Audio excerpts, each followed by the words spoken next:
Hi folks, in a previous video I briefly mentioned that I'd had a few challenging trips whilst getting used to the MAOI DMT combination.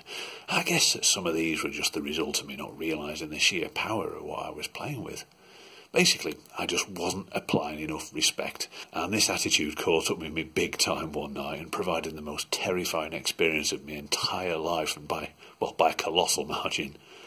Just to explain, at the time I'd already had several entheogenic DMT trips, and I was feeling really positive about them, and the sheer bliss of the God experience trip was on my mind pretty much all the time, and I was always constantly keen to have another bash at it. So this particular attempt was on one Friday night. I'd already had two fairly intense mushroom trips that same week, including one actually only a couple of hours earlier that same day. Now that's not brilliant, and I guess that might have played a part in things going wrong, but who knows. But anyway, I took 600 milligrams of rue sublingually about 11 o'clock at night, settled down for a body scan meditation, and by about midnight I took two great big brave togs of DMT from my oil burner, which was my tool of choice at the time. As usual, I was listening to Enya during the trip, and there were some visuals, but on this occasion they weren't particularly spectacular, and even the music seemed a bit ordinary and flat. And also, and this was something a bit strange, a major distraction kept nagging on my mind during the trip, which was, for some unknown reason, I suddenly developed an almost irresistible urge to chuck all my sweets in the bin. Just to explain, at this point in my life I'd been a sweet tooth for many years, but until then I hadn't really given it a second thought. But it was almost as if the music was communicating to me like a terrible sadness that I was going year after year buying and eating loads of sweets while my body was quietly suffering the consequences. I won't go into detail, but it did get quite intense at one point. After about 20 minutes the trip faded away as expected, and at that point I made a rock-solid mental note to cut down drastically on eating sweets. And fair enough, that's what I actually did from that day onwards. Anyway, although I could have topped up some vaping to reverse the come down, I didn't bother. It hadn't been especially pleasant, although perhaps a valuable lesson. But I left it half an hour and then decided to try again. For me at least, tripping again in such a short space of time is only really possible if I've augmented the trip with an MAOI like Syrian rue. So, two more big togs from the oil burner and I'm away again. And this time the visuals still weren't too spectacular, but at least the music did seem a bit better this time, although still not as impressive as I would have liked. So I guess overall the night's tripping so far had been a tad disappointing, and the big thing was it had failed me to take me to this realm of love and beauty that I really craved, and you'll recall that I described this in detail in the God Experience video. Having said that, there was still time for one more try, and an hour later that's exactly what I did. And I'm afraid this is where things really did start to go downhill. So here I go again. But this time I was determined to make it work, and I sucked in 3 of the hugest togs I could possibly manage. And a minute later, I'm lying down, listening to the music and watching the visuals, which were actually a bit more like what I'd expect, but still not the most vivid I'd ever seen, especially considering the MAOI dosing and the big togs. So after a while, the experience began to subside a little bit. Imagine the situation. The main part of the trip has been a bit unspectacular, and it's now fading away as expected, consciousness returning to normal, and I can feel my body parts and still see some fading visuals. And the music is sounding good-ish, but still not ideally like I'd like it, and nowhere near as good as it has been on past occasions. But then with a shock it dawned on me that the trip wasn't fading anywhere near as fast as it should. And as well, I was getting some very strange feelings at the top of me inside of my head, almost like it was filling with mud instead of brain. And my heart rate was increasing really madly by the second and approaching a rate faster than I'd ever experienced before. And then the music volume suddenly reduced by about half. At first I thought perhaps it was a problem with the MP3 player, but it coincided with what felt like the muddy head feeling suddenly spreading round the rest of my body.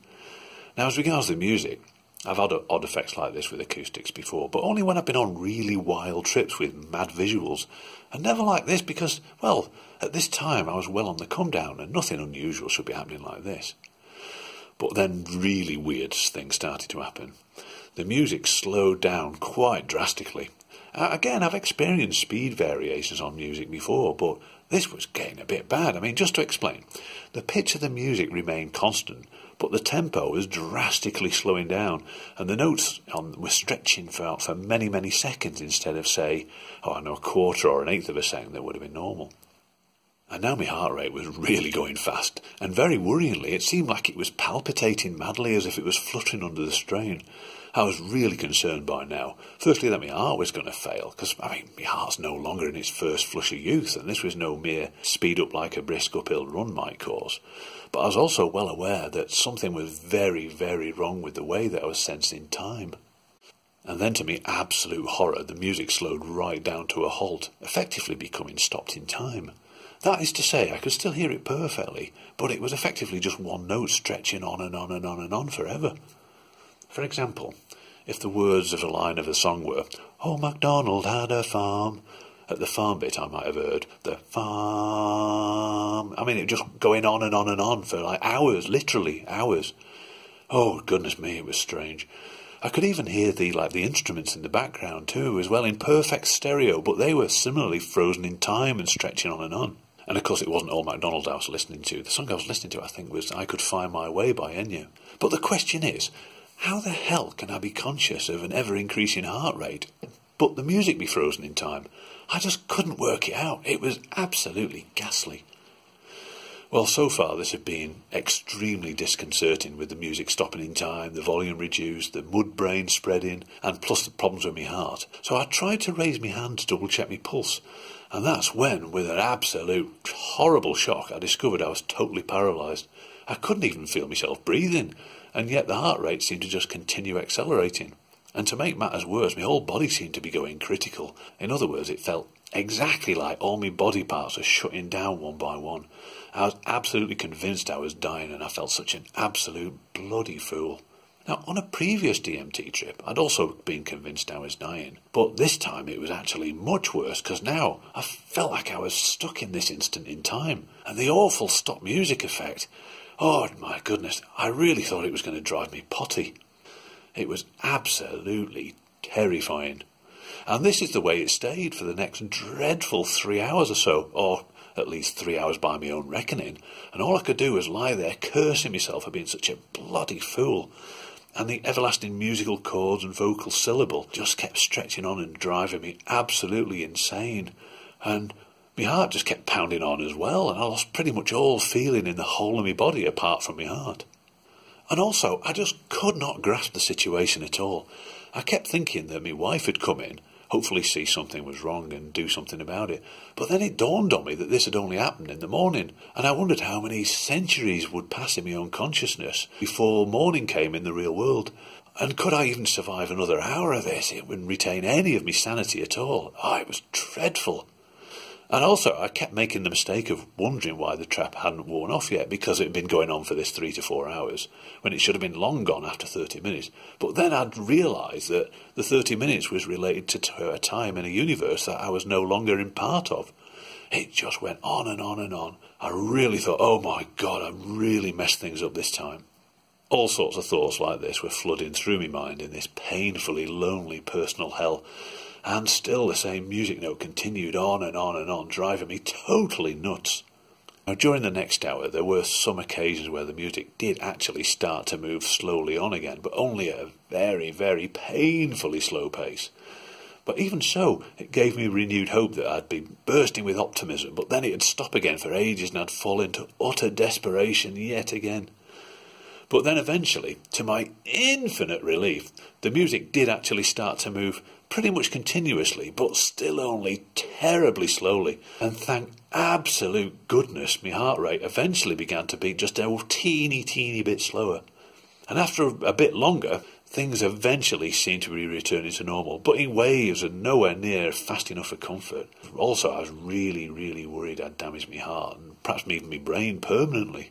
Anyway, cut a long story short, after at least 4 long hours of sheer terror and hell, the 4-minute music track I was listening to finally ended, and the respite of the silence in between the tracks was just so beautiful. And after a bit longer, I felt normal enough to open my eyes, expecting to see some daylight, and I glanced at the clock. A real shiver of horror ran right down my body. It was 2:15 in the morning. so only 25 minutes had elapsed since my final toke. And even after I'd been to the toilet and come back down and settled in bed, I kept thinking the effect was going to return, and I was far too shocked to go to sleep. Oh my goodness, it was horrific. Well, in the morning, I looked all over the internet for anybody having a similar experience, and I did find a few reports of folks worried about highly elevated pulse rates during a trip, including one guy who said he'd spent $400 to have a medical checkup after his trip, but of course the doctors found nothing wrong. And there was another chap who said he'd taken part in a salvia research programme at the Johns Hopkins Research Institute, and he also claims to have gotten into a panic because the music the doctors were playing for him, although it was the first time he'd heard the music, but the notes seemed to be hanging on for an unnatural amount of time. They'd given him cause for concern, but there was nothing anywhere near the hell I'd endured. And years ago I'd also heard a second-hand report of a guy who'd witnessed the clock stopping on a high dose of LSD. Now, up till then I just dismissed this kind of thing as nonsense, but now I'm beginning to wonder if there is a grain of truth in it. And I guess the worst thing about it was that I wasn't able to just have an entheogenic experience on tap, and I really wanted to find a way around it so that I could bring that ability back again.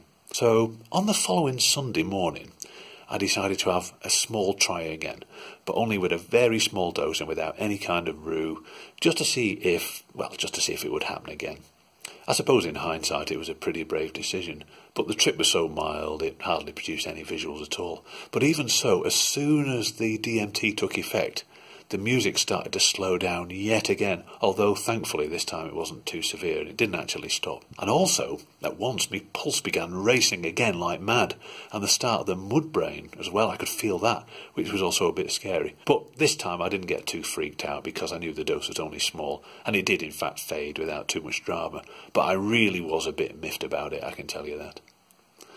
So, now you know the tale. And this little incident put me off tripping for nearly 6 whole months. I was just too scared to do it. Now, looking back, obviously, I think I could have avoided this horrible experience just by not using mushrooms so closely to the DMT. Plus, another big mistake I suppose I made was trying to force the trip into a God experience when it clearly wasn't happening that night. Plus, as well, when I wasn't getting the sort of strong effects that I thought I should get, I just kept increasing the dose to try and offset it, which, as you folks know, was probably not a good idea. But my hope is that this comes across more as a recommendation to respect the medicine rather than putting anybody off psychedelics. I hope I don't do that. I guess we all have to accept, though, that the odd scary experience like this are going to be impossible to avoid completely. But with a bit of care, my belief is we can certainly keep them to a minimum. Hope you found the video of interest. Many thanks for watching. Maximum respect to you. And I'll catch you again very soon. Bye-bye.